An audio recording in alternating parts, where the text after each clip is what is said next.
యేసుక్రీస్తు నామమునందు మీ అందరికీ నేను వందనాలు తెలియజేస్తున్నాను. దేవుడు తన యొక్క సన్నిధి చేత మీ అందరినీ బలపరిచి ఆదరించి నిలబెట్టి తన కృప చొప్పున జ్ఞాపకం చేసుకునుగాక. Hallelujah. May God bless you. ఈరోజు వాక్యం వినటానికి ఇచ్చేసి ఉదయకాలపు ఆరాధనలో పాల్గొన్న మీ అందరికీ వాక్యోదయము శుభము కలుగునుగాక. శుభం. నిర్గమాకాండము 5వ అధ్యాయము. ఈరోజు మన వాక్య ధ్యానాంశము. మోసే అహరోనులు వెళ్ళి ఇశ్రాయేలు ప్రజలను కానాను దేశానికి నడిపించటానికి వెళ్ళి ఫరో దగ్గరికి వెళ్ళి అడగటం, ఫరో వాళ్ళని వెళ్ళనివ్వకుండా అడ్డు పెట్టడం, వారు పనులను మరింత అధికం చేయటం, అది ప్రజలకు మరింత బాధ తెచ్చిపెట్టడం, తద్వారా వారందరూ దైవజనులైన మోసే అహరోనుల మీద వారు విసుక్కోవటం, ఇటువంటి సంఘటనలన్నీ కూడా ఈ యొక్క అధ్యాయంలో మనకి కనబడుతున్నాయి. మొదటి వచనంలో మోసే అహరోనులు వచ్చి ఫరోను చూసి, ఇశ్రాయేలు దేవుడైన యెహోవా అరణ్యంలో నాకు ఉత్సవము చేయుటకు నా జనమును పోనిమ్మని ఆజ్ఞాపించుచున్నాడు అని వెళ్ళి ఫరో గారికి తెలియజేశారు ఈ విషయాన్ని. ఏమని? మా దేవుడు మమ్మల్ని పోనిమ్మంటున్నాడు, తన ప్రజల్ని అరణ్యంలోకి వచ్చి దేవుడు నాకు ఉత్సవం చేయమని చెప్తున్నాడు, కనుక ఈ జనాన్ని పోనిమ్ము అని చెప్పేసి ఫరో దగ్గరికి వెళ్ళి చెప్పారు. అంటే ఫరో అంటే ఐగుప్తు దేశానికి రాజు. ఒక రాజు దగ్గరికి వెళ్ళి మాట్లాడాలంటే సాధారణంగా చాలా గట్స్ ఉండాలి, చాలా ధైర్యం ఉండాలి. చాలా ధైర్యం ఉంటేనే కానీ రాజుగారి దగ్గరికి వెళ్ళి మాట్లాడలేము ధైర్యంగా. మోసే పిరికివాడిగా పారిపోయాడు ఫరో దగ్గర నుంచి. మోసే భయపడిపోయి అరణ్యంలో 40 సంవత్సరాలు దాక్కున్నటువంటి మోషేకి ఇప్పుడు ధైర్యంగా ఫరో ముందుకెళ్ళి నిలబడేటువంటి శక్తి ఎక్కడి నుంచి వచ్చింది? ఇది ఈరోజు మన యొక్క ఆలోచించవలసిన విషయం. ఒకప్పుడు భయపడి పారిపోయినటువంటి మోసే కదైనా, పిరికివాడిన మోసే కదా. ఇంకో మాటలో చెప్పాలంటే నేను నోటి మాంద్యం గలవాడిని, నేనేమీ చేయలేని వాడిని అని చెప్పినట్టు మోసే కదా. మరి ఇప్పుడు ఎలాగ ధైర్యంగా వెళ్ళి ఏ ఫరో అయితే భయపెట్టాడో అదే ఫరో ముందుకెళ్ళి నిలబడుతున్నాడు. ఫరో అనే మాటని మనం వాక్యాలు చదువుతున్నప్పుడు మోషే పుట్టినప్పుడున్న ఫరో, యోసేపు పరిపాలన చేస్తున్నప్పుడు ఫరో, ఇప్పుడు మోసే తన ప్రజలను విడిపించమని చెప్తున్న ఫరో, వీళ్ళందరూ ఒకలేనా అనే డౌట్ వస్తుంటుంది. అంటే ఫరో అన్న మాట వారి యొక్క రాజ్య పరిపాలన చేసేటువంటి రాజుగారికి పెట్టబడి బిరుదది, కేవలం బిరుదంతే. ఫరో అన్న మాటకు ఉన్న అర్థం ఏదంటే మహావంశము లేక సూర్యుడు అనేటువంటి అర్థం. ఫరో అన్న మాటకి అర్థం. ఫరో అంటే ఒక పేరు కాదు, అది ఒక బిరుదు. అదొక బిరుదు. తాతగారు సేవ చేస్తే పాస్టర్ గారు అంటారు, కొడుకుని పాస్టర్ గారు అంటారు, మనవన్ని పాస్టర్ గారు అంటారు, ఇంక వరుసగా వాళ్ళందరినీ కూడా ఏమంటారంటే పాస్టర్ గారు అని అంటారు. అట్లా అన్నమాట ఫరో. వినండి, అయితే ఫరో దగ్గరకు వచ్చాడు, ధైర్యంగా వచ్చి మాట్లాడుతున్నాడు. ధైర్యంగా వచ్చి మాట్లాడి ఈ ధైర్యం ఎక్కడి నుంచి వచ్చింది? దేవుని మాటను బట్టి వచ్చింది. ఎవరైనా దేవుని మాట వింటే వాళ్ళకి ధైర్యం వస్తుంది.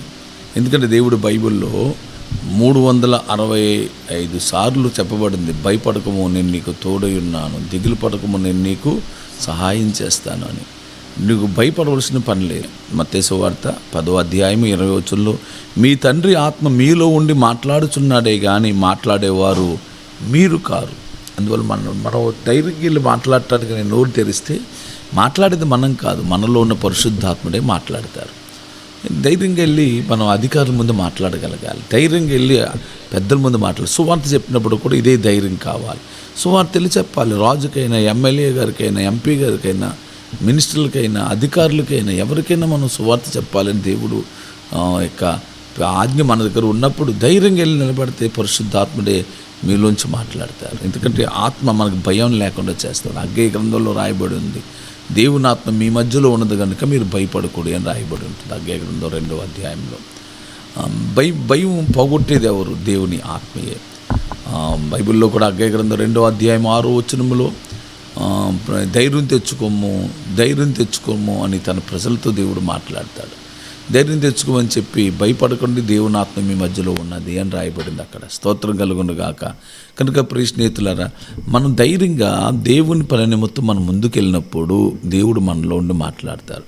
అంటే చెప్పింది చెప్పినట్లు చేయాలి. ఇక్కడ వాక్యాన్ని మనం చూస్తున్నప్పుడు దేవుడు ఏదైతే పలకమన్నాడో వాటిని పలకటానికి ధైర్యంగా వెళ్ళి చెప్తున్నటువంటి ఈ విషయం నిజంగా ఇటువంటి శక్తి సామర్థ్యాన్ని మనం కలిగి ఉండాలి.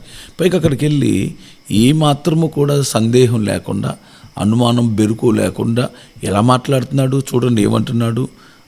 ఫరోను చూసట, ఇశ్రాయేలు దేవుడైన యెహోవా అరణ్యంలో నాకు ఉత్సవము చేయుటకు నా జనములను పోనిమ్మని దేవుడు ఆజ్ఞాపిస్తున్నాడు అన్నాడంట. ధైర్యంగా వెళ్ళి ఆశ్చర్యపోతున్నాడు ఫరో. నా ముందుకు వచ్చి ఇంత ధైర్యంగా మాట్లాడదాం, ఈ ధైర్యం ఎక్కడి నుంచి వచ్చింది అని అంటే, ఆ ధైర్యం ఎలా ఉంటుందంటే పిల్లరా, యేసుప్రభు వారు కూడా ఎప్పుడు మొహమాటం లేకుండా మాట్లాడేవాడండి. ఆయన కూడా ఇప్పుడు ఏమైనా మొహమాటం లేకుండా మాట్లాడుతున్నాడు మోసే. యేసుప్రభు వారు కూడా మొహమాటం లేకుండా మాట్లాడేవాడని మత్తయి సువార్త 22:16 రాయబడి ఉంటుంది. ఆయన మొహమాటం లేకుండా ఉన్నవి ఉన్నట్టుగా ప్రకటించాడు యేసుప్రభు వారు. మనం కూడా ఈరోజు ప్రతి సేవకుడికి కూడా ఈ విధమైన ధైర్యం కలగాలి. ఉన్నట్టుగా మాట్లాడాలి, కొంచెం అధైర్యపడకూడదు, ధైర్యంగా వాక్యాన్ని ప్రకటించగలగాలి. ఎందుకంటే ఇర్మియా గ్రంథం 1వ అధ్యాయంలో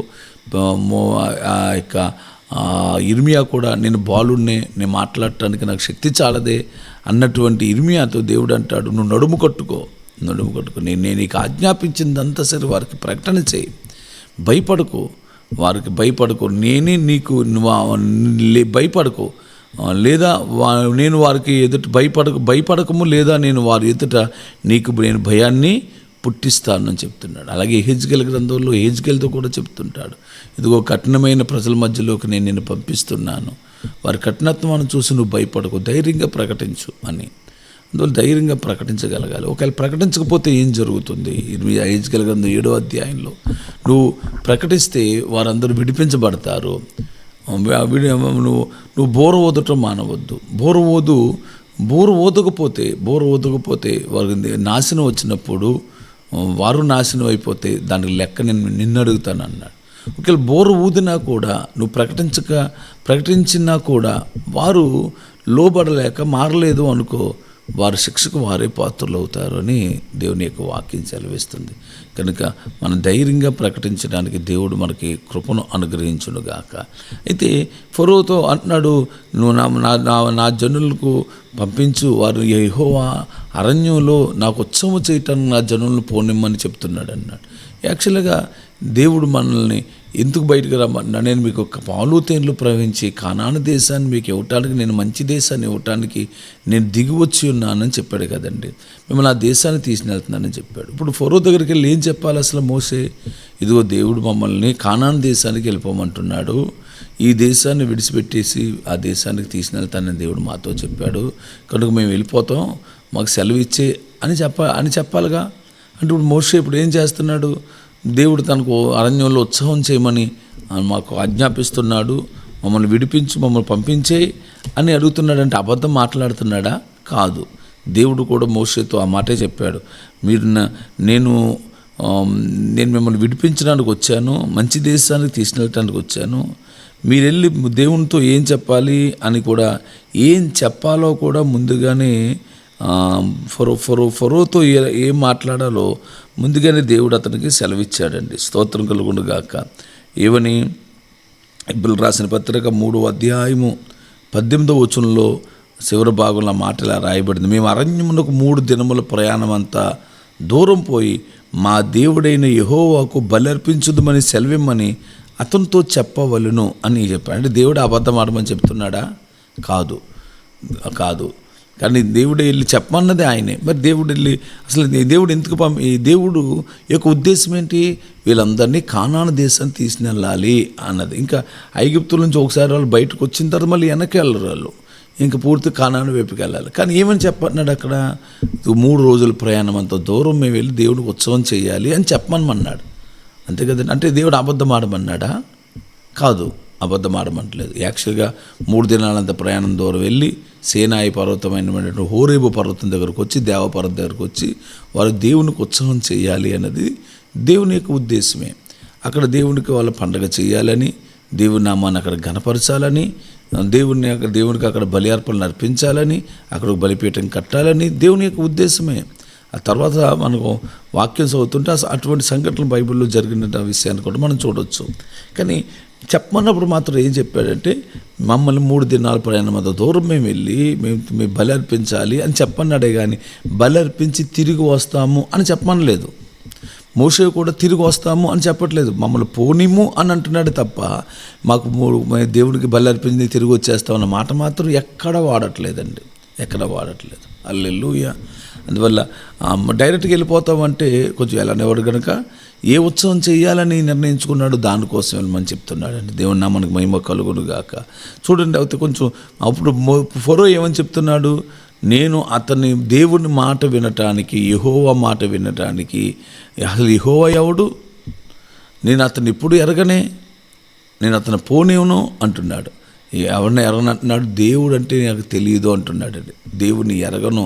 చాలామంది ఈ రోజు కూడా మనల్ని అడిగే ప్రశ్న అదే, యేసుప్రభువారు ఎవరు నాకు తెలియదు, నేను యేసుప్రభువారిని ఎరగను, దేవుడిని ఎరగను అంటున్నారండి. దేవుడు నాకు కనబడ్డు, దేవుడు నాకు తెలియదు అని అడుగుతున్నారు. నిజంగా ఫరోకు దేవుడు తెలియదా? యెహోవా అంటే ఎవరో తెలియదా?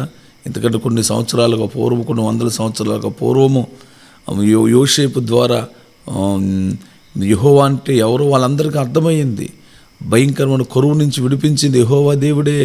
ఆయనే కళలు చూపించి ఎన్ని విడిపించాడు అనే సంగతి ఆనాడు ఫరోకు తెలుసు. అది చరిత్ర గ్రంథాల్లో రాయబడినా కూడా ఫరో రాయబడింది. ఆ చరిత్ర ఏ రాజుగారికైనా తెలుసు. మన తాతగారి కాలం ఇలా జరిగింది అన్న సంగతి వాళ్ళకి తెలిసినా కూడా తెలియదు అని అంటున్నాడు. నిజమే, చాలామంది దేవుని యొక్క సంగతులు తెలుసుండు కూడా ఈరోజు తెలియదు అనేటువంటి ప్రజలు ఎందరో కనపడతారు మనకి ఈ లోకంలో. వారు దేవుణ్ణి ఎరిగినప్పటికి కూడా మేము ఎరగలేని వాళ్ళం అంటారు.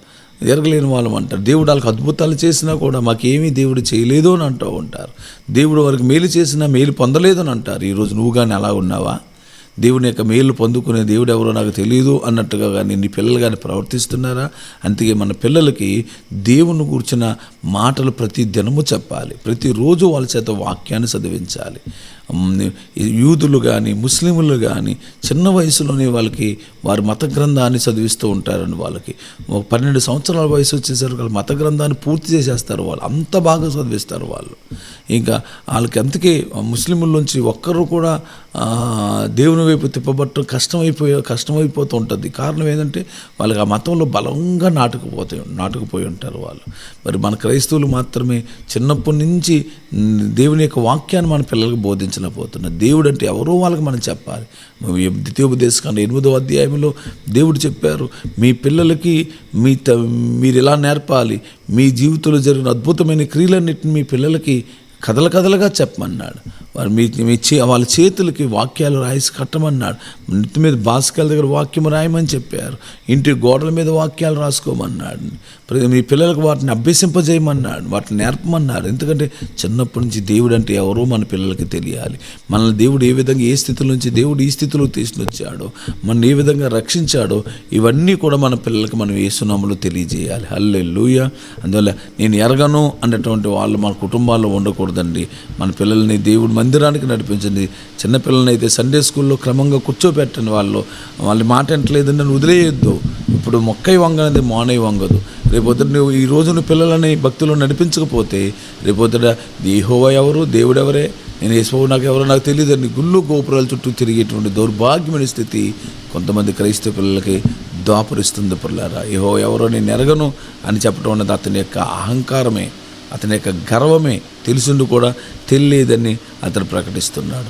అయితే యోబు గ్రంథంలో 21వ అధ్యాయము 15వ వచనములో, మేము ఆయనను సేవించుటకు సర్వశక్తుడకు దేవుడు ఎవడు, మేము ఆయన గూర్చి ప్రార్థన చేయడం చేత మాకేం లాభం కలుగుతుంది అని కొంతమంది అంటారట. అంటే దేవుడెవరు, సర్వశక్తుడైన దేవుడెవడు అని అడుగుతున్నారు. యోబు గ్రంథం 21:15లో మేము ఆయనకి ప్రార్థన చేస్తే మాకు ఏం లాభం కలుగుతుంది అంటే, ప్రార్థన చేస్తే లాభాలు కలగాలట. లాభం కలిగితేనే ప్రార్థన చేస్తావా, లేకపోతే ప్రార్థన చేయవా? అవును, కొంతమంది మేము చెయ్యము, మాకు ఏదైనా లాభం కలుగుతుంది, చర్చకు వస్తే మాకు లాభం ఏంటి? తీతుకు రాసిన పత్రిక 1వ అధ్యాయంలో మొదటి అధ్యాయం 16వ వచనంలో దేవుణ్ణి భక్తిహీనులట దేవుణ్ణి ఎరగము అని వారు చెప్పుకుందురు, కానీ అసహ్యమైన పనులు చేస్తారు, అవిధేయత చూపిస్తారు, వాళ్ళు భ్రష్టులై ఉంటారు. తమ చేసే చెడ్డ పనుల వల్ల దేవుడు అంటే ఎవరో ఎరగము అన్నట్టుగా వారు ప్రవర్తిస్తారట. దేవుని ఎరగము అని చెప్పటమే కాదట, వాళ్ళ ప్రవర్తన, వారి క్రియలు కూడా దేవుణ్ణి ఎరగము అన్నట్టుగా ఉంటారండి. ఇదే మాట రోమీయులకు రాసిన పత్రిక మొదటి అధ్యాయంలో కూడా మనం చూడొచ్చండి. దేవుడు వారికి భ్రష్ట మనసుకు అప్పగించాడట దేవుని ఎరగమన్న వాళ్ళందరికీ. దేవుని ఎరగకపోవటం ఏంటండి? ఈ రోమీయులు రాసిన పత్రిక మొదటి అధ్యాయంలో దేవుడు అంటే ఎవరో మనకి తెలియటం కోసం దేవుడి ప్రకృతిని మన ముందు ఎంతో గొప్పగా శక్తివంతంగా దేవుడు మన కొరకు ఉంచాడు. ఏమని రాయబడింది రోమీయులు రాసిన పత్రిక మొదటి అధ్యాయంలో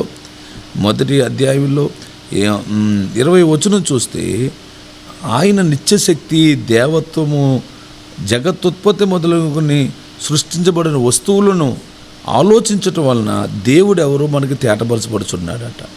21వ వచనంలో, వారు దేవుని ఎరిగియు ఆయనను దేవునిగా మహిమపరచలేదు, కృతజ్ఞతాస్తుతులు చెల్లించను లేదు. అంటే దేవుడు అంటే వారికి తెలుసుండి కూడా దేవునికి కృతజ్ఞతాస్తుతులు చెల్లించట్లేదు, దేవుని గుర్తించలేకపోతున్నారు. పైగా వారు దేవుని యొక్క మహిమను పురుగుల రూపంలోకి, పక్షుల రూపంలోనికి, చతుష్పాద జంతువుల రూపంలోకి దేవుని మహిమను మార్చేస్తున్నారండి. స్తోత్రం కలుగును గాక. వారు సృష్టికర్తకు ప్రదులుగా సృష్టాన్ని పూజిస్తున్నారు. దేవుణ్ణి ఎందుకు ఎరగరు? అందరూ దేవుడు ఉన్నాడనే సంగతి తెలుసు, కానీ దేవునిగా గుర్తించడం మానేసి జంతువులని, ఈ లోకంలో పురుగులని, ఇంకా చెప్పాలంటే సృష్టిని పూజిస్తున్నారు దేవునిగా. హల్లెలూయా. ప్రియమైన స్నేహితులారా, ఈరోజు దేవుణ్ణి ఎరగము అని వారు చేస్తున్నటువంటి క్రియల వల్ల వాళ్ళు దేవుడు అంటే ఎవరో తెలియదు అన్నట్టుగా మాట్లాడుతున్నారు. అయితే 3వ వచనంలో నిర్గమకాండము 5వ అధ్యాయం 3వ వచనాన్ని చూద్దాం. అప్పుడు వారు, ఇబ్రిల దేవుడు మమ్మల్ని ఎదుర్కొన్నెను, సెలవైన ఎట్ల మేము అరణ్యంలోకి 3 దినముల ప్రయాణం దూరం పోయి మా దేవుడిని యెహోవాకు బలి అర్పిస్తాం, లేకపోతే దేవుడు మా మీద పడతాడు, మాకు తెగులు కలుగుతాయి, మమ్మల్ని చంపేస్తాడేమో అని భయపడుతున్నారు మోషే ఆహారంలో. నిజమేనండి, దేవుడు చెప్పింది చేయకపోతే మనకు శిక్ష వస్తుందనే భయం మనకు ఉండాలి. దేవుడు ఆజ్ఞాపించింది చేయకపోతే మనకి నలిగిపోతామేమో, మనకి కష్టాలు వస్తాయేమో, తెగుళ్ళు వస్తాయేమో అని మనం భయపడాలి. ఈరోజు అనేక మంది ఎందుకు వ్యాధి బాధలు పాలవుతున్నారంటే దేవుడు చెప్పినట్లుగా చేయకపోవటమే. మోషేకి అహరోనికి ఆ భయం ఉంది. మరి నీకు కూడా భయం ఉందా? దేవుడు నీకు ఆజ్ఞాపించి చేస్తున్నావా? దేవుని మందిరాన్ని క్రమంగా వెళ్ళమని దేవుడు నీతో చెప్పాడు, వెళ్తున్నావా? దేవుడిని సేవ చేయమని చెప్పాడు, మీలో కొద్దిమందికి సేవ చేయగలుగుతున్నావా? సువార్త చెప్పమని చెప్పాడు, నీతో సువార్త చెప్తున్నావా? సాక్ష్యం చెప్తున్నావా? చెప్పకే కదా నీకు ఈ తెగులు వచ్చింది, చెప్పకే కదా నీకు ఈ కటకం వచ్చింది, చెప్పకే కదా నీకు బాధలు వచ్చినాయి. అదే దేవుడు చెప్పింది చెప్పినట్టుగా చేస్తే నీకెందుకు వ్యాధి బాధలు వస్తాయి బిడ్డ? నీకు అప్పులు పాలవుతావు, నువ్వెందుకు ఇబ్బందులు పాలవుతావు? దేవుడు చెప్పింది చేయటం మనకు మంచిది. 3 దినముల ప్రయాణం అంత దూరం పోయి దేవుడిని యెహోవాకు మనం బలిని అర్పించాలి. హల్లెలూయా. దేవుడికి బలి అర్పించాలి అంటే దేవుడు చెప్పింది చెప్తున్నారు. అప్పుడు మనము తెగులతో ఒకవేళ మన దేవుడు మమ్మల్ని కానీ బాధ పెడతాడేమో, ఇబ్బంది పెడతాడేమో అని చెప్పేసి ఖడ్గం కానీ మా మీదకి వస్తుందేమో అనేటువంటి భయం దేవుని పిల్లలకి ఉంది పిల్లరా. కనుక మనం కూడా ఇటువంటి భయాన్ని కలిగి ఉండటం మంచిది. తర్వాత 5వ అధ్యాయం 4వ వచనంలో, అందుకు ఐగుప్తు రాజు మోషే అహరోనులు చూసి, ఈ జనులు తమ పనులు చేయకుండా మీరేలా ఆపుచున్నారు? మీ బరువులు మోయటానికి పొండి అన్నాడని. ఏమన్నాడు? సమాధానం ఏం చెప్తున్నాడు తెలుసండి? దేవుడు మా మీద పడతాడేమో అండి, మాకు తెగులు వస్తుందేమో అండి, రాజుగారు మమ్మల్ని పంపించేయండి, 3 దినాలు అంత దూరం మేము వెళ్ళి దేవుడికి మేము బలి అర్పిస్తాము, మమ్మల్ని పంపించండి అంటే, మిమ్మల్ని పంపించడం మీరు కూడా వెళ్ళి పని చేయండి, మీరు కూడా మీ బరువులు మోయటానికి పొండి అని, మీరెందుకు అసలు ఇశ్రాయేల్ ప్రజల పనులని మీరు ఆపుతున్నారు అని అడుగుతున్నాడు. నిజంగా ఈ మాటలు మనం చూస్తే ఈ ప్రజలు పని చేయనివ్వకుండా ఎందుకు ఆపుతున్నారు అని ప్రశ్నిస్తున్నాడే. ఒక విధంగా మోసే అహరోనులపై రాజాజ్ఞ ధిక్కారణ చేస్తున్నాడు. ఏంటి రాజుగారి యొక్క మాటలు మీరు ఎందుకు ఎదురిస్తున్నారు అని నేరాన్ని మోపుతున్నాడు రాజుగారు. ఈ రోజుల్లో నిజమేనండి, క్రైస్తవుల పక్షంగా మాట్లాడే వారికి ప్రభుత్వం పెట్టే పేరేదంటే ప్రభుత్వానికి వ్యతిరేకంగా మాట్లాడుతున్నారు, దేశద్రోహం చేస్తున్నారు అని నేరాలు మోపుతారు. ఇప్పటికీ అదే నేరాలు మోపుతున్నారు. అయినప్పుడు కాబట్టి వాటికి భయపడకుండా మోషే ఎలా నిలబడ్డాడో ఈనాటి కాలంలో కూడా మనం అలాగే నిలబడాలని ప్రభుపేటని తెలియజేస్తున్నాను. దేవుడు బయలుపరిచిన నైతిక ప్రమాణం చొప్పున సమాజాన్ని మనం సంస్కరించాలి. బంధకాల్లో ఉన్న వారిని విడిపించే విషయంలో మనం వెనకడుగు వేయకూడదు. మనం ముందుకే సాగిపోవాలి. నేరాలు మోపుతారు, మన రాజ్యానికి వ్యతిరేకంగా మనం పనిచేస్తున్నామని మనం మోపుతుంటారు. పైగా రెండోది ఏం చెప్తున్నారు, మీ బరువులు మోయటానికి పొండని మోసే అహరోనులను కూడా బలవంతం చేస్తున్నాడు. అంటే యాక్చువల్గా మోసే అప్పటి వరకు బరువులు మోసిన వ్యక్తి కాదు. అరణ్యంలో తన మామగారి మందరం మోసిన వ్యక్తి, మేపిన వ్యక్తి. కానీ అప్పటి వరకు ఫరో యొక్క ఇటుకలు మోసిన వ్యక్తి మాత్రం మోసే కాదు. కానీ మోసే మీద కూడా ఏం మోపుతున్నాడు, ఇటుకలు మోయండి, మీరు కూడా పోయి మీ బరువైన పనులు, మీ భారాలు మీరు మోయండి అని చెప్తున్నాడు. అంటే మనం ప్రజలను విడిపించడానికి మనం వెళ్తే తిరిగి ఆ నేరం మన మీదకి, ఆ బరువు మన మీదకి వస్తుంటుంది. కొంతమంది చెప్తుంటారు, ఎవరికైనా తలపోటు వస్తుందని, తల బరువు ఎక్కువైపోయింది, చాలా బాధగా ఉందండి, ఇబ్బందిగా ఉందండి అన్న చెప్తే వారు బరువు తీయటానికి మనం వెళ్ళి ప్రార్థన చేస్తే ఒక్కోసారి ఆ తలనొప్పి మనకు వచ్చి పడుతుందండి. వాళ్ళ కాళ్ళు నొప్పి వచ్చిందండి, ఏదో కడుపు నొప్పి వచ్చిందని ప్రార్థన చేయడానికి వెళ్తే ఆ కడుపు నొప్పి, ఆ భారం తిరిగి మన మీదకి వస్తుంది. సైతాన్ అలా కలగజేస్తాడు. ఎవరైతే ప్రార్థన చేస్తూ ఉంటారో, ఎవరైతే సేవ చేస్తుంటారో వారిని శోధించడానికి ప్రయత్నం చేస్తారు. ఎవరి పాపం పోవాలని మనం ప్రయత్నం చేస్తుంటే ఆ పాపం మనల్ని పట్టుకునేలాగా చేస్తాడు సైతాన్ గాడు. అయితే దానికోసం మనం భయపడక్కర్లొద్దు. వాడు బరువులు మోపినంత మాత్రం బరువు మోసాడా? అహరోనులైన మళ్ళీ బరువు మోసారా? మొయ్యలేదు. నీలో దృఢనిశ్చయం ఉన్నప్పుడు, నీలో దేవుని ఆత్మశక్తి ఉన్నప్పుడు, నీలో ప్రార్థనా శక్తి ఉన్నప్పుడు ఏ సైతాను మనల్ని ఏమీ చేయలేదు. మరి కొంతమంది అనుకుంటారు, నేను వాళ్ళ జ్వరం కోసం ప్రార్థన చేస్తే నాకు జ్వరం వచ్చేసిందని. ఎందుకు వస్తుంది బిడ్డ? ఎందుకు వచ్చేస్తుంది? నీలో సరైన ఆత్మశక్తి, నీలో సరైన ప్రార్థనా శక్తి లేదు కనుక అది నీ మీదకి వస్తున్నట్టుగా నీకు అనిపించవచ్చు. ఎదుర్కో, అపవాదిని ఎదిరించు, అప్పుడు వాడు నీ యొద్ద నుంచి పారిపోతాడు. హల్లెలూయా. అపవాదిని ఎదుర్కొందాము, సర్వాంగ కవచం ధరించుకుని ఎదుర్కొందాము. దేవునికి స్తోత్రము కలుగును గాక. ఉదయకాల సమయంలో మీ కుటుంబాల్లో ఉన్న ప్రతి భారము, ప్రతి చిక్కులు, ప్రతి చికాకులు తొలగిపోవును గాక. మీకు, మీ కుటుంబానికి క్షేమాన్ని దేవుడు కలగజేయును గాక.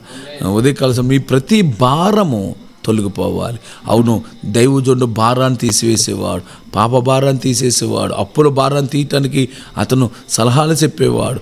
ఆమె సైతాన్తో పోరాడేవాడు. ప్రార్థన గదిలో ఉండి దైవజనులు, సంఘంలో ప్రార్థన వీరులు ప్రార్థన చేస్తూ ఉంటారు. భారాలు పోవాలి ప్రభువా, వీరి కష్టాల నుంచి విడిపించండి ప్రభువా అని చెప్పేసి వారి కష్టాల నుంచి విడిపించమని ప్రార్థన చేసే కొలది వీరి కష్టాలు వస్తున్నా కూడా లెక్క చేయకుండా దైవజనులు ప్రార్థన చేస్తూ ఉంటారు. అందుకే మీరు దైవజనుల కోసం కూడా ప్రార్థన చేయాలి. భారాన్ని, ఈ ప్రజల యొక్క పాప భారము తొలగిపోవును గాక. మీ కుటుంబంలో ఏదైనా భారాలు ఉన్నాయా? అప్పుల భారంతో ఉన్నావా? ఇల్లు కట్టలేని భారంతో ఉన్నావా? సమస్యల భారంతో ఉన్నావా? శాపం అనే భారంతో ఉన్నావా? ప్రభు ఆ భారాన్ని తొలగించబోతున్నాడు. ఈరోజు ఎగ్జామ్ రాయాలి, ఇంటర్మీడియట్ ఎగ్జామ్లు జరుగుతున్నాయి, లేకపోతే 10th క్లాస్ ఎగ్జామ్లు జరుగుతున్నాయి, లేకపోతే ఏదైనా కాంపిటేటివ్ ఎగ్జామ్లు జరుగుతున్నాయి. నేను వెళ్ళాలమ్మో, అది నీకు భారంగా అనిపిస్తుందా? నీ భారం యెహోవా మీద మోపము, ఆయనే నిన్ను ఆదుకును. స్తోత్రం కలుగును గాక. నీ భారం అంతా దేవునికి అప్పగించి, దేవుని బిడ్డ యేసుప్రభువు వారు చెప్పారు, ప్రయాసపడి భారం మోస్తున్న సమస్త జనులారా నా యొద్దకు రండి, నేను మీకు విశ్రాంతినిస్తాను. నేను సాత్వికుణ్ణి, దీన మనసు కలిగిన వాడిని, నా యొద్దకు వచ్చి మీరు నేర్చుకోనండి అని చెప్తున్నాడు. కనుక యేసుప్రభువు వారి దగ్గరికి రా. ప్రభువా, నా భారం తీసివేయమని అడుగు. నీ అప్పుల భారము, నీ యొక్క శ్రమల భారాన్ని దేవుడు తొలగిస్తాడు, నీకు మేలు కలగజేస్తాడు. దేవునికి స్తోత్రము కలుగును గాక. హల్లెలూయా, హల్లెలూయా. గమనించండి, నిర్గమకాండం 5వ అధ్యాయం 5వ వచనం మనం చూస్తే, మరియు ఫరో, ఇదిగో ఈ జనం ఇప్పుడు విస్తరించున్నది, వారు తమ భారములను విడిచి తీరిగ్గా ఉండినట్లు మీరు చేయుచున్నారని వాడుతూ అన్నాడు. అంటే సైతాన్ గారు ఇది ఒక బుద్ధి ఎలా ఉంచండి. ఫరో అన్న మాటకు అర్థం ఏదంటే సైతానే అండి. ఫరో అంటే సైతానే. ఫరోన్ అంటే సాతాన్ గారికి సాదృశ్యం. ఎందుకంటే హెజ్కేలు గ్రంథంలో, యెషయా గ్రంథంలో ఫరో కోసం ఐగుప్తు ఫరోను సైతానుతో పోల్చిన సందర్భాలు మనం చూడొచ్చండి. ఐగుప్తు ముఖ్యంగా యెషయా గ్రంథం 13వ అధ్యాయంలో ఫరోను సైతానుతో పోలిస్తాడండి. ప్రభు సైతాన్తో పోలిస్తాడు. అట్లా సైతాన్తో పోల్చినటువంటి సందర్భాలు బైబిల్ నిండా అనేక సార్లు మనకి కనబడతాయి. దేవునికి స్తోత్రము కలుగును గాక. వారు సాతాను యొక్క తంత్రాలు 28వ అధ్యాయంలో, హెజ్కేలు గ్రంథం 27 అధ్యాయాల్లో మనం చూడొచ్చు. ఫరో సైతాను గాడికి సాదృశ్యంగా ఉన్నట్టు మనకి కనబడుతున్నాడు. దేవునికి మహిమ కలుగును గాక. కలిగి ఈ ఉదయకాల సమయంలో దేవుడి పిల్లలైన మీరందరూ కూడా శత్రువుని ఎదుర్కొనే సామర్థ్యం పొందాలి. అక్కడ సైతాను గడు ఏం చెప్తున్నాడు 5వ వచనంలో, తమ బరువులను విడిచి తిరుగుండునట్లు మీరు చేయుచున్నారు అన్నాడు. అంటే పాపభారాన్ని విడిచిపెట్టేస్తే వీళ్ళు ఖాళీ అయిపోతారు. ఇంక తాగితేనే కదా వీళ్ళకి ఒక పని. అసలు చాలామంది పని ఎందుకు చేస్తున్నారండి? చాలామంది పనికి ఎందుకు వెళ్తున్నారు అనుకుంటున్నారు? సాయంకాలం మందు తాగటం కోసం పనికి వెళ్తున్నారు. అడిగి మందు తాగక్కర్లేదు, మందు మానిపించేస్తే అడిగి పని ఏం చేస్తాడు? చూడండి, సైతాను కొడుకుని ఎంత తెలివైనవాడు అంటే, పని చేసేవాడికి ముందే ఎంత ఉంటారు అనమాట. ముందే ఎత్త వరకు కొంచెం ఎక్కువ పని చేస్తాడని అంటే వాడు పాపానికి గురి చేస్తున్నారు ఈ మధ్యకాలంలో ప్రజలండి. అది ఎంత దారుణమైన విషయము. హల్లెలూయా. వారు పని చేయించడం కోసం వాళ్ళ పని కొరకు వాళ్ళని త్రాగలేని వాళ్ళ చేత తాగడము నేర్పిస్తున్నారండి. ఫరో యొక్క ఉద్దేశం ఏంటి? వీరికి పనుల భారం ఎక్కువ నేర్పెత్తే, వీరికి త్రాగుడు నేర్పెత్తే, వీరు ఎక్కువ పని చేస్తే, పని విస్తారంగా పని చేస్తే వారికి అలసట చెందేసి శరీరం బలహీనం అయిపోయి చచ్చిపోతారు, నాశనం అయిపోతారు అన్నది ఫరో యొక్క ఉద్దేశం అన్నమాట అండి. అంటే ఎక్కువ పని చేసే కొలది తీరిక లేని పని చేస్తే, మంచి ఆహారం పెట్టకుండా ఎక్కువ పని చేసేసారు కూడా వాళ్ళు ఏమైపోతారు? బలహీనలు అయిపోతారు కదా. ఆ విధంగా ఇశ్రాయేల్ జాతి నాశనం అయిపోతుందని ఈ ఫరో గారి కుయుక్తి. గతంలో కూడా ఏం చేశాడు ఫరో? పుట్టిన ప్రతి మగపిల్లోని చంపేయమన్నాడండి, కాళ్ళలో పాడేయమన్నాడు. అంటే ఆ జాతిని నాశనం చేయాలన్నదే ఫరో యొక్క ఉద్దేశం, సైతాను గారి ఉద్దేశం. ఈరోజు క్రైస్తవులకి ఎక్కువ పనులు చెప్తున్నారు, క్రైస్తవుల మీద అంత భారం మోపుతుంటారు, క్రైస్తవులు అన్నిటిప్పటికీ చీపుగా చూస్తుంటారు. కారణం ఏంటి అంటే ఏమీ కాదు పిల్లారా, ఈ క్రైస్తవ సమాజాన్ని నాశనం చేయాలి అన్నదే సైతాను గారి యొక్క ఉద్దేశం. అయినా ఎంత నాశనం చేయాలనుకుంటున్నారో అంతగా దేవుడు వారిని విస్తరింపజేస్తాడు. దేవునికి మహిమ కలుగునుగాక. సో 6వ వచనంలో ఫరో అంటున్నాడు, ప్రజలపైన కార్యనిర్వాహకులను కొంతమందికి ఆ నాయకులను పిలిపించాడు. అంటే ఇశ్రాయేలు మీద నాయకులుగా ఉన్నవారిని పిలిపించాడు. ఇదిగో ఇక మీదట ఈ జనులకు గడ్డి ఇవ్వటానికి వీలు లేదు, వెళ్ళి వారే ఇటుకలు కావాల్సిన గడ్డిని వాళ్ళే కూర్చుకోవాలి. అయినా కానీ రోజుకి ఇన్ని ఇటుకలు వాళ్ళు తయారు చేయాలనే లెక్క మాత్రం తగ్గడానికి వీరలేదు. అంటే గడ్డే వాళ్ళు తెచ్చుకోవాలి, మట్టిని వాళ్ళే పిసుక్కోవాలి, ఇటుకలు కూడా వాళ్ళే కాల్చాలి. కానీ గడ్డి అంతకుముందు అయితే గడ్డి ఎవరో ఒకరి చేత తెప్పించిన గడ్డితో వీళ్ళు ఇటుకలు కాల్చేసేవారు. ఇప్పుడు గడ్డి కూడా వీళ్ళే కూర్చుకోవాలంటే ఎంత కష్టమైన పని. అయినా ఇటుకలు తగ్గకూడదని చెప్పేసి పని భారాన్ని మరింత ఎక్కువ చేశాడండి. నిజమే, ఒకసారి మనం ఎంత విడుదల అవుదాం అనుకుంటామో అంతగా నీ భర్త మారకుండా మరింత కఠినమైపోతూ ఉంటాడండి. ఇంకా ఎక్కువ భారం వచ్చేది, అప్పుల భారం నుంచి విడుదల అవుదాం ఉంటాడు, ఇంకా అప్పులు పెరిగిపోతూ ఉంటాయి. వ్యాధిని తగ్గుదాం ఉంటాడు, ఇంకా వ్యాధి పెరిగిపోతాడు. అయినా కంగారు పడద్దు, దేవుడు నిన్ను విడిపించడానికి ఆ పని చేస్తున్నాడు. వ్యాధి పెరిగిందని, అప్పులు పెరిగినాయని, సమస్యలు పెరిగినాయని, యేసు ప్రభువుని నమ్ముకుంటారు, నాకు ఇంకా కష్టాలు ఎక్కువైపోయినాయని విడిచిపెట్టే పోక ఆ కష్టాల నుంచి నీకు విడుదల దొరకపోతుంది. క్లైమాక్స్లో మరి చూడండి, దీపం ఆరిపోయే ఏంటి, ఒక బిడ్డ పుట్టే ముందు గర్భిణీ స్త్రీకి ఇంకా బిడ్డ పుట్టడానికి ముందుగా శ్రమ మరింత ఎక్కువైపోద్ది, ప్రసవేదన ఎక్కువైపోద్ది. అంటే దాని అర్థం ఏదంటే ఇంకా బరువు భారం ఇంకా తీరిపోతుంది అని అర్థం అనమాట. శ్రమలు కష్టాలు ఎక్కువ వస్తున్నాయి అంటే దేవుడు నిన్ను విడిపించబోతున్నాడు, దేవుడు నీకు విమోచన కలగజేయబోతున్నాడు. వింటున్నావు కదా దేవుని బిడ్డ, నీకు విడుదల కలగాలని కోరుకుంటున్నావా? శ్రమల్లోంచి ఆశపడాలని ఆశపడుతున్నావా? శ్రమలు వస్తున్నప్పుడు, శ్రమలు అధికమవుతున్నప్పుడు నువ్వు కలవరపడకండి, నీకు విడుదల సమీపించిందని మీ తలపైకెత్తుకునండి. యేసుప్రభువు వారు చెప్పారు లూకాసు వార్త 21వ అధ్యాయంలో, మీ విడుదల సమీపించిందని మీ తలపైకెత్తుకునండి అని చెప్తున్నాడు. దేవుడి నామమున మహిమ కలుగుగాక. అయితే ఇక్కడ ఫరో చెప్తున్న మరో మాట ఏదంటే, మీరు సోమరులు కనుక మీరు వెళ్ళి దేవునికి బలిర్పించాలని వాళ్ళు సెలవిమ్మని మొరపెడుతున్నారు, ఈ ఇశ్రాయేలు ప్రజలు నా దగ్గరకు వచ్చని తన యొక్క ఉద్యోగస్తులతో మాట్లాడుతున్నాడండి. కనుక వారి చేత ఎక్కువ పని చేయించాలి, వారిని ఎక్కువ కష్టపెట్టాలి, పైగా వారి అబద్ధ మాటలను మీరు లక్ష్య పెట్టకూడదు అంటున్నాడు. అంటే మోసే అహరోను పలికి మాటలంట అబద్ధపు మాటలంట. చూసారా, తిరిగి మోసే అహరోనుని ఫరో ఎలా మార్చేస్తున్నాడు? మనల్ని అబద్ధికులుగా మారుస్తున్నాడు. ఒక్కొక్కరు అంతేనండి, మన మంచి కోసం చెప్తుంటే మన అబద్ధికులుగా కనపడుతుంటాం, వాళ్ళకి మన మీద అబద్ధాలు చెప్పినట్టుగా కనపడుతుంటుంది.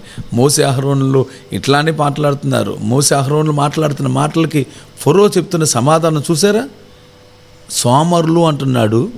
రెండోది, వీరు అబద్ధాలపు మాటలు మాట్లాడుతున్నారు అంటున్నాడు. వాడిని కష్టపెట్టేది ఇంకా ఎక్కువ కష్టపెట్టినాడు అన్నాడు. అవును, నీ కష్టాలు వచ్చినాయి, నిన్ను అబద్ధికుడిగా చేయొచ్చు. యేసుప్రభువు అనలేదా, యేసుప్రభువుని కూడా అబద్ధికుడు అన్నారు, దెయ్యం పట్టినోడు అన్నారు, వ్యభిచారి అన్నారు. అబ్బాబ్బా, ఒక మాట కాదు, 2 మాటలు కాదు, ఎన్ని మాటలు అన్నారు. ఆయన ఏమి వాటిలో ఎన్ని లెక్క చేయలేదు. ఎవరిని నిన్నన్నా నువ్వేమీ లెక్క చేయకు. దేవుడి మీద నువ్వు నమ్మకం కలిగి పర్ఫెక్ట్గా నువ్వు ఉండగలిగితే ఎప్పుడు కూడా నువ్వు జీవితంలో పైకి వస్తావు బిడ్డ, పైకి వస్తావు. ఎవరి మాటలనే లెక్క చేయకండి. ఎవరు నేను అబద్ధికుడు అన్నా కానీ పట్టించుకోకండి. వారు సోమరులు కనుక వారు సోమరులు అని చెప్తారు, పని పాట లేని వారుగా చెప్తున్నాడండి. మోసే ఆహారంలో పని పాట లేని వాళ్ళండి, ఇశ్రాయేలు పని పాట లేని వాళ్ళు ఎంత పని చేస్తున్నారండి. సోమరులకి దరిద్రం పట్టుకుంటుందండి. కానీ ఇతరు సోమరులుగా లేరు. కానీ కొంతమంది సోమరులు ఎందుకు ఈ మాట వాడుతున్నాడు గమనించండి. ఇది చాలా నేర్చుకోదగిన ఒక మంచి మాట. ఒక బంగారం లాంటి ఒక మాట మనం గుర్తించవలసిన మాట ఒకటి ఇక్కడ ఉంది. అదేంటంటే వీళ్ళు అడిగింది ఏంటి, దేవుని సన్నిధికి పోయి మేము దేవునికి ఉత్సాహాన్ని చేస్తాం. ఉత్సాహం అంటే ఆరాధన చేస్తాం, దేవునికి బలి అర్పణ అర్పిస్తాం, దేవునికి ఆరాధన చేసి మేము ప్రార్థన చేసుకుంటాము, మేము దేవునికి పండగ చేస్తాము, అందు మమ్మల్ని పంపించండి అంటే దానికి సైతాన్ అయినటువంటి ఫరో ఏం చెప్తున్నాడంటే, మీరు సోమరులు, పని మానేసి ఆరాధనకి వెళ్తారా, మీరు సోమరులు అంటున్నారు కదా. ఈరోజు కూడా అదేగా చెప్తున్నారు చాలామంది. 6 రోజులు పనిచేస్తారు క్రైస్తవులు, 7వ రోజున పని మానేసి దేవుని మందిరానికి వెళ్తారు. దేవుని మందిరానికి వెళ్ళి ఆరాధన చేస్తారు. లోకం ఏమంటుందండి, మీరు సోమరులరా, మీరు పని మానేయటం కోసం, పని ఎగ్గొట్టడం కోసమే మీరు ఆదివారం సెలవు అడుగుతున్నారు అని. ఆదివారం సెలవు లేకుండా చేయాలని చూస్తున్నాడు మోదీ. ఆదివారం సెలవు లేకుండా సెలవు తీసేయాలని తెగ ప్రయత్నం చేశాడు, సక్సెస్ కాలేదు ఇంకానే. అందువల్ల రాజ్యాంగమే మార్దామా, ఏం చేద్దామని చూస్తున్నారు. ఆదివారం నాడు ఆరాధనకి వెళ్ళి ఏ పని చేయకపోవడం సోమరితనం కాదు, అది లోకానికి సోమరితనంలా కనబడుతుంది, పని మానేసినట్టు కనబడుతుంది. కానీ గమనించండి, దేవుడి మందిరానికి వచ్చి ఆరాధన చేసిన వాళ్ళని దేవుడు ఆశీర్వదిస్తాడు. 6 దినాలు కష్టపడి 7వ రోజున విశ్రాంతి తీసుకున్న ప్రతి దేవుని బిడ్డని దేవుడు ఆశీర్వదించి దీవించాడు. 7 రోజులు కష్టపడిపోయే మేస్తులు ఉన్నారు మన ఊర్లో, వాళ్ళ సంపాదన అంతంత మాత్రమే. కానీ 6 రోజులు కష్టపడి 7వ రోజున దేవుని పనిచేసేటువంటి దేవుని పిల్లలు, మేస్తులు మన చర్చలోకి వచ్చిన వాళ్ళు ఉన్నారని దేవుడు వారిని ఆశీర్వదించి దేవునికని బిడ్డలుగా వారిని చేస్తున్నాడు. దేవుడు స్తోత్రం కలుగునుగాక. కనుక మర్చిపోకండి, దేవుని మందిరంలో మీరు నిర్లక్ష్యమైనటువంటి భావంతో ఉండవద్దు. దేవుని మందిరంలో ఆదివారం నాడు సెలవు తీసుకుని మన దేవుని ఆరాధించే వ్యక్తులు ఉండుముగాక. హల్లెలూయా, హల్లెలూయా. అలాగే నిర్గమకాండం 5వ అధ్యాయము 10వ వచనం నుంచి మనం చూస్తే, కాబట్టి ప్రజలు కార్యనిర్వాహకులు వారి నాయకులకు పోయి ప్రజల దగ్గరకు అన్నారు, ఇక్కడి నుంచి మేము గడ్డి మీకు ఇవ్వం, మీకు గడ్డి ఎక్కడ దొరుకుతుందో మీకు మీరే సంపాదించుకోనండి, పన్ను మాత్రం తక్కువ అవటానికి వీలు లేదు, ఇటుకలు తక్కువ అవటానికి వీలు లేదు అని ఆజ్ఞాపించారు. వచ్చి ప్రజల దగ్గరకు వచ్చి ఆ నాయకులు, ఆ లీడర్లు. అప్పుడు వీరికి ఇంకా ఏం చేయాలో అర్థమవక గడ్డి ఎక్కడి నుంచి తెచ్చుకుంటాం అని గడ్డి ఎక్కడి నుంచి వస్తుంది కానీ దేశం నలుమూలలకు వెళ్ళి కొయ్యకాలను సమకూర్చుకున్నారు. చెట్లు నరుకుని ఆ చెట్ల యొక్క కర్రలు తెచ్చి వాటిలో తిట్టుకులు కాల్చడం మొదలుపెట్టారు. వీళ్ళకి పని మరింత ఎక్కువైపోయింది. వారి గడ్డికి మారుగా కొయ్యకాలు కూర్చుకుంటకు ఐగుప్తు దేశం అంతటను చెదిరిపోయేరి. విన్నారు కదా పిల్లరా, ఐగుప్తు దేశం అంతా చెదిరిపోయారు. అంటే చెదరగొట్టడం ఎవడ పని, సైతానుగాడి పని. కష్టపడటం ఎవడి పని, సైతానుగాడి పని. మన సోమరులు అని నింద మోపేది ఎవరు, సైతానుగాడి పని.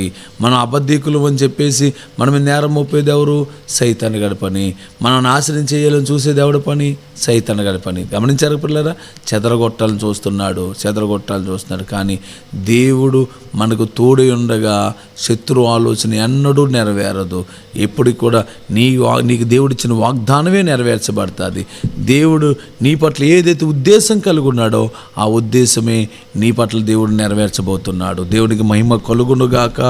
ఇప్పుడు వాళ్ళు పని చేయాలని చెప్తున్నారు. వాళ్ళు ఎంత చెదిరిపోయినా, వాళ్ళు ఒకవేళ నిజంగా చెదరగొట్టినా, ఆనాడు ఇశ్రాయేలు క్షమించండి క్రైస్తవుల్ని చెదరగొట్టేశారు. అంటే యేసుప్రభువు వారి శిష్యులు 12 మందిలో ఒకడైనటువంటి వ్యక్తిని చంపాలని యాకోబుని చంపేశారు. అలాగే స్టెఫన్ని చంపారు పిల్లారా. స్టెఫన్ని చంపేసినప్పుడు సంఘం మీదకి బోలు కష్టాలు వచ్చినాయి. సంఘం అంతా చెదిరిపోయారని రాయబడింది ఈ అపోస్తలుల కార్యాలు 8వ అధ్యాయంలో. చెదిరిపోయారు, నిజమే. చెదిరిపోయిన వాళ్ళందరూ కూడా ఆయా ప్రాంతానికి వెళ్ళి సంఘాలు కట్టారట. అప్పుడు సంఘాలు విస్తరించి నేను కూడా రాయబడిందండి.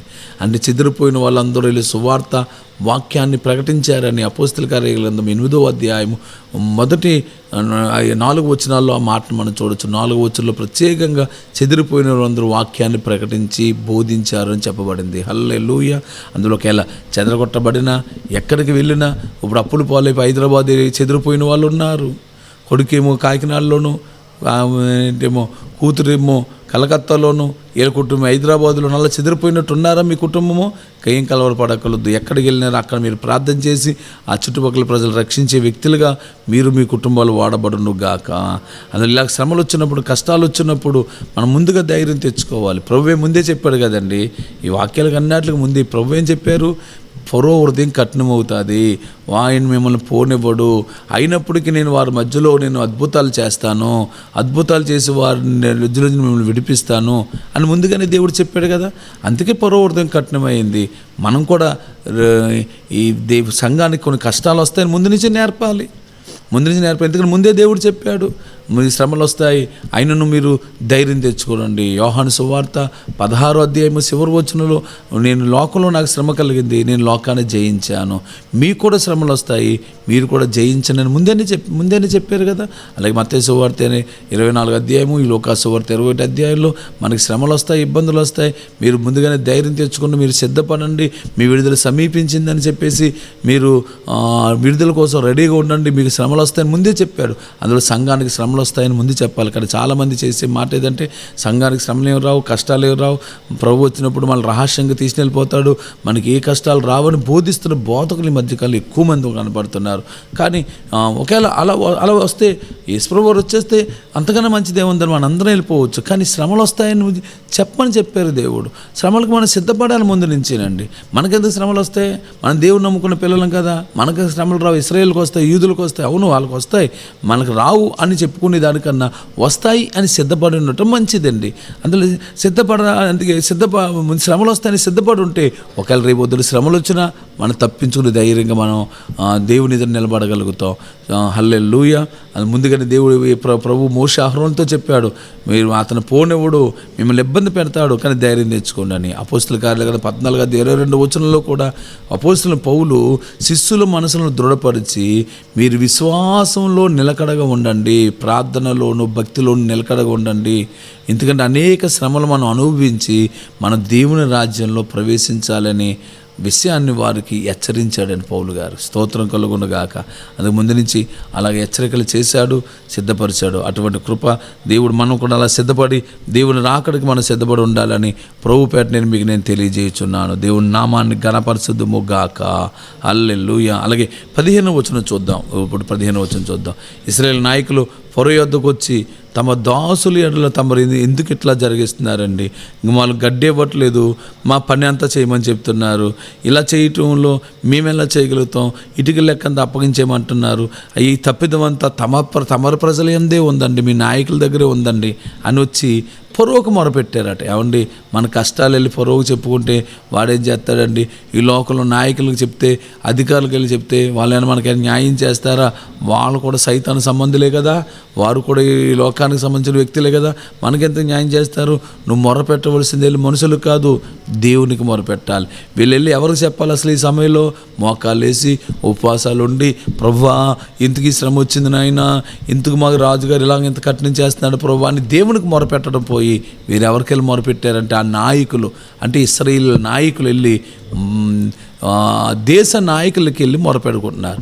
ఈ రోజుల్లో పాస్టర్లు కూడా దేవుడి దగ్గర ప్రార్థన చేయవలసిన వాళ్ళు కాస్త పోయి పవన్ కళ్యాణ్ గారి దగ్గరికి వెళ్ళి అపాయింట్మెంట్లు తీసుకుంటున్నారు, చంద్రబాబు నాయుడు కలవడానికి ప్రయత్నం చేస్తున్నారు, మనుషులతో మాట్లాడటానికి ప్రయత్నం చేస్తున్నారు. అసలు ఈ చట్టాలను పెట్టి ఈ ఇబ్బందులు పెట్టేది ఈ నాయకులు కాదా? కానీ మళ్ళీ మన పాస్టర్ల నాయకులు అందరూ కలిసి ఎవరి దగ్గరికి వెళ్తూ ఉంటారంటే వాళ్ళ దగ్గరికి వెళ్ళాలంటే అలాగేనండి, తప్పనిసరి మేము చేస్తాం, మేము క్రైస్తవుల పక్షమే అని నువ్వు మార్చి పంపించేస్తుంటే మన వాళ్ళు సంకలు గుద్దుకొని ఓ దేవుడు నిజంగా మనకి నాయకులు మన పక్షంగా ఉన్నారని అనుకుంటున్నారు. ఎప్పటికీ జరగదు పిల్లారా. శ్రమలు కలుగజేసేది వాళ్ళే, ఇబ్బంది పెట్టేది వాళ్ళే. మనం అటువంటి కష్ట సమయాల్లో ప్రభు పాదాల దగ్గరికి వెళ్ళి మొరపెడితే ప్రభువే మనల్ని విడిపిస్తాడు. శ్రమ నుంచి విడిపించేవాడు ఆయనే, కష్టం నుంచి విడిపించేది ఆయనే, ఇబ్బంది నుంచి విడిపించేది ఆయనే. ఆయనకి మనం మొరపెట్టే వ్యక్తులుగా ఉందుముగాక. హల్లెలూయా. అందుకు అతడు ఫరో గారు ఏమన్నాడు చూడండి, అలా మొరపెడితే ఏమన్నాడు? మీరు సోమరులు ఒకసారి అన్నాడా?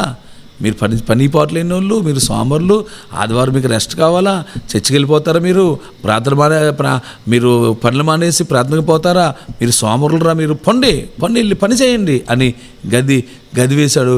పై గది ఏమన్నాడంటే తన నాయకులు ఏం చెప్పారు అదే మాట చెప్తాను, మీకు గడ్డి ఇవ్వబడదు, మీరు ఇటుకల లెక్క మీరు అప్పగించాలి, ఏమాత్రం ఇటుకల లెక్క తక్కువ చేయటానికి కుదరదు, ఏనాడు పని ఆనాడే చేయాలి అని రాజుగారు సెలవిచ్చాడట. అప్పుడు ఇశ్రాయేలు నాయకులు మేము దురవస్థలో పడ్డామని తెలుసుకున్నారట. ఏమండి, ఇప్పుడు వెళ్ళినందుకు ఫలితమైన దక్కిందా? నాయకులైనా చెప్పారా? పని తగ్గించారా? తగ్గించాలి. మనుషులు కాలు పెట్టుకోవటం మంచిది కాదు. కష్టాల్లో మనుషుల దగ్గరికి వెళ్ళటం ఏమాత్రం మంచిది కాదు. దేవుడి దగ్గరికి వెళ్ళటం మంచిది. పైగా వాళ్ళకి అప్పుడు అర్థమైందంట, మేము దురవస్థలో పడ్డాము అని అప్పుడు గ్రహించారంట వాళ్ళకి. అంటే దురవస్థలు ఇప్పుడు పడ్డారా? ఎప్పుడో దురవస్థలు ఉన్నారు కదా, ఆ దురవస్థలు చూసే కదా దేవుడు దిగి వచ్చాడండి. ఇప్పుడు దురవస్థలు పడినట్టుగా చెప్తున్నారు. అన్ని పాస్టర్ గారు వచ్చిన తర్వాత ప్రార్థన చేసిందా మా కష్టాలు ఎక్కువైపోయినాయి, మేము బాప్తిసం పొందారు కష్టాలు ఎక్కువైపోయినాయి అంటున్నారు. ఒక ఆవిడని బాప్తిసం పొందమని మన విశ్వాసం అడిగిందంట. అయ్యో బాప్తిసం పొందకుండా కష్టాలు ఎక్కువ వచ్చేస్తాయంట కదా, అందుకే నేను పొందట్లేదు బాప్తిసం అంటుందట. అంటే బాప్తిసం పొందే కష్టాలు అంటే ఇప్పుడు కష్టాలు లేవా మా తల్లికి? నేను చెప్తున్నాను పిల్లరా, కష్టాలు పోతాయని చెప్పేసి బాప్తిసం పొందడం అనేది సరైనది కాదు పిల్లరా. దేవుని నమ్మిన వాళ్ళకి, నమ్మినా నమ్మకపోయినా దురవస్థలు ఉన్నాయి. దేవుడు ఆ దురవస్థల నుంచి విడిపించడం కొరకే దేవుడి భూమి మీదకి దిగి వచ్చాడు, నీ కష్టాలను విడిపించడానికి వచ్చాడు. మరి ఇప్పుడు నువ్వు కష్టాలు నువ్వు కొత్త కష్టాలు ఏం పడవు. హల్లెలూయా, దేవుడు నామన మహిమ కలుగును గాక. మనం అద్భుతాలు, సూచక్రియలు, మహత్కార్యాలు చేసే దేవుడు మనకున్నాడు. ఆయన మాట విని మనం ముందుకు సాగిపోదాం.